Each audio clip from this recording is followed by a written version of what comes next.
down and depressed, like I didn't want to be here anymore. And I swear God let the song come across my playlist or my recommended videos on YouTube, because I hadn't heard of him before. He's been around for like 5 years. And I felt bad, like, what? He's from where my family's from, and I hadn't heard about him till now. And then when I came across his music, or I'm sure God let me hear the music, and it saved my life. The song Lightning, I pressed it, not expecting, to feel anything because I was so depressed. And that song brought me back to life. It was so beautiful, and everything about that song just filled me with happiness. It was so amazing. And I had to really praise God and thank him and say, thank you for giving me that song, to give me my strength back, to remind me who I am, to remind me of my people. Because hearing his Jamaican accent and stuff, like, because a lot of the time in the Jamaican community, there is a lot of jealousy, a lot of hatred to their own people. The darker skinned people hate the lighter skinned people. Some of the lighter skinned people make the darker skinned people feel like they're not good enough. I never did that. Even though I was a lighter skinned mixed person, I was proud to have my black DNA and my black family. And even though they were mixed family, black family, we even had white Jamaican family, and it was like weird to me that the darker skinned people in my family would hate me just because I was mixed and lighter skinned and had softer hair. And I didn't care about that stuff. I was like, here, I'll shave the hair off. You want it? Like, this means nothing to me. We should be loyal. We should be strong. We should be a family. Because when the racist people them come, they're going to kill all of us, including me. That's why we need to be strong, to fight against the evil. It's good against evil. It's not light against dark, black against white, white against black. It's supposed to be good against evil. And that always broke my heart, that some of my family did not see that loyalty was the most important thing, to know that we had each other's back, because I couldn't trust them to have my back. Because a simple stupid thing like my hair being a little bit longer than theirs and my skin being a couple shades lighter than theirs, that was a reason to hate me? Why? We're family. Like, so that really pained me. That was always a pain I had growing up. I got over it now, but it's just weird how, the fact that you couldn't trust your own family to be there for you was just heartbreaking. Because, betrayal is a difficult thing, but to have the people you love the most betraying you and against you, hating you like you were a stranger who had killed their mum or something, it was sickening. It was very sad. But that is what people call colorism, where in the same community, in the same racial group, whether they're mixed or full, they are hating on each other for whatever reason. It's usually the shade of the color of the skin. It could be darker skinned people hating lighter skinned people and bullying them, but it's majority colorism is usually lighter skinned people making darker skinned people feel bad. And it happens in India as well. It happens in China even, to a different extent. I wouldn't say to a lesser extent, but to a different extent, because they don't have such a different contrast, as in their lighter skinned people are not super, super light. In China, it would be like more tanned or yellow skin, and then the ones who are trying to make their skin whiter with bleaching creams. It's messed up. Korea even has it. I mean, what kind of world do we live in that you can't even just live as you are? You have to always be following some pathetic, superficial societal standard. Well, I refuse. I don't care what everyone else looks like. I will be whatever this body is. Fat, thin, dark, light, hair rough or smooth. I don't care. Leave me alone. Don't tell me nothing. I'm not listening. You're not going to convince me I'm not good enough. I know I'm good enough, because we are all spiritual beings inside a human body. So this body is just a vehicle, just a vessel. It's just a pretty vase holding the spirit inside. It's not important to fuss over what the outside of your body looks like. The soul that you are, the content of your character, who you are inside, is so important. If it doesn't matter how pretty you are by the society standards, if you're evil and nasty inside, It doesn't matter what you look like on the outside, because you're not going to be worthy if you're evil and nasty and hurting people. Just like that disgusting, what's his name, Diddy, recently he's been arrested, but he's been getting away with evil for many years, and he's not the only one. This evil goes back decades, and even before them there was many different evil people throughout history. It's not just one person a century. This is thousands of people out there doing terrible things, and then they only manage to arrest one. One every 30 years. What the hell? Like, this world sucks.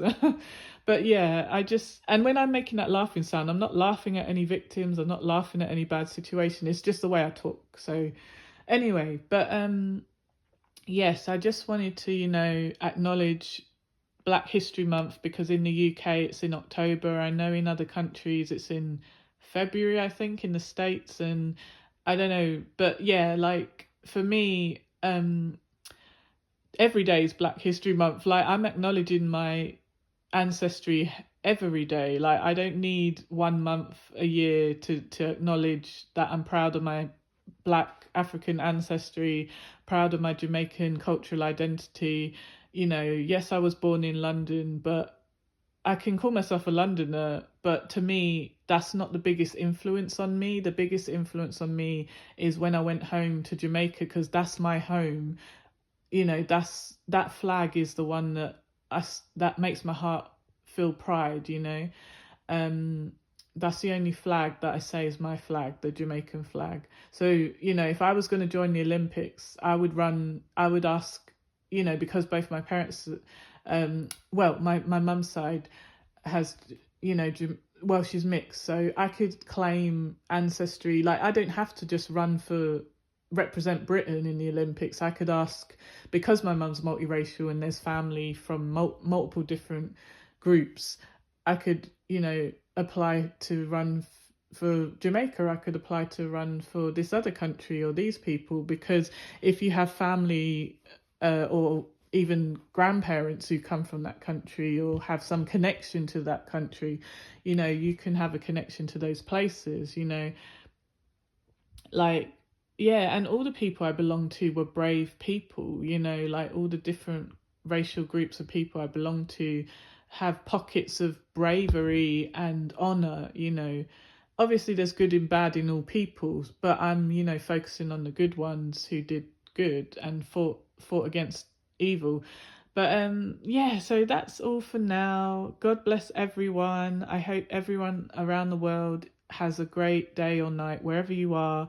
I wish you peace, love and protection, and go out into the world and do good and live and let live, and know that you're a spiritual being who, you came here from the spirit world to have a human experience.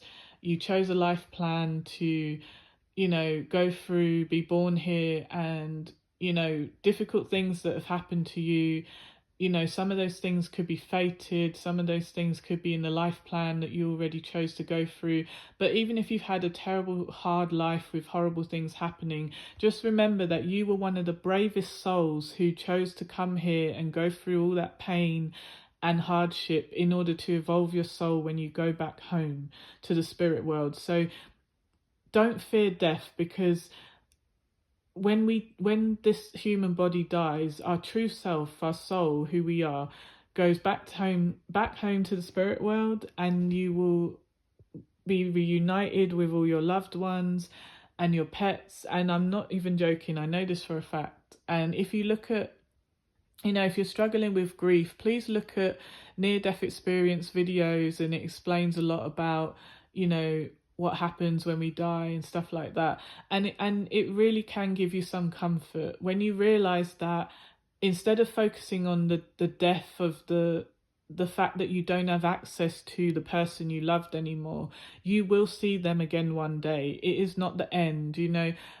Our souls don't die. It's like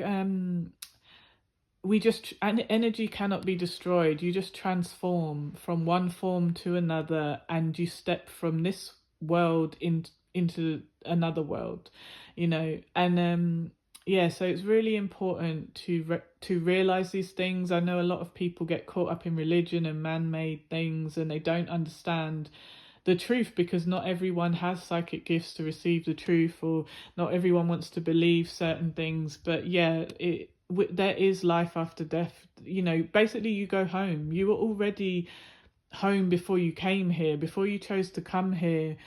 You know, it was a choice for you to come here. You didn't just appear here out of nowhere. You know, there's a whole sophisticated plan, and even though it's painful and hard, it really is. There are days sometimes where I don't even know if I can keep going, because so much pain of the past traumas and things, it weighs on me heavy.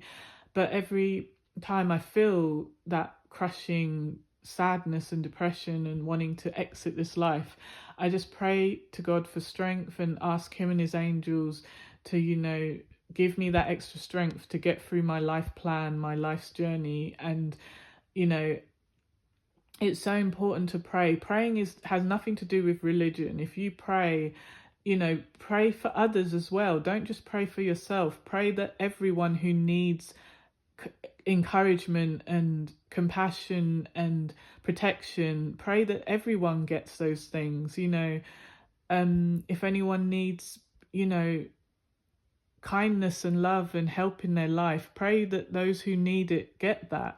You know, pray for yourself, but pray for others. You know, it's so important when you send love and kindness out into the world, even if you cannot physically go and help everyone in your community or everyone in the world. Of course, it's impossible for one person to go out and help everyone, but your prayers really do change things and help and save souls, you know? Like, many times, like, we think that we have no help whatsoever, you know, but there are times in my life where I really thought I'd been forgotten or forsaken, and then there was divine intervention came in and helped me. But it's like always at that rock bottom moment where you really think I can't go on, you know, and then something will happen that will give me that strength or save my life, save me from wanting to exit from this life, you know? So have faith, have hope. You know, it is really important to, you know, pray and ask for that strength, you know, and just know that your loved ones are safe, they are well, they're in the spirit world, they're in no pain. Any, you know, hardship and arguments or difficult times you had down here, that won't exist in the spirit world. When you go home to the spirit world, when this life is up, all that badness will be gone. It will just be love and light and peace, and everything will be well. So, you know, never fear. So that's all for now, and God bless everyone. Bye for now.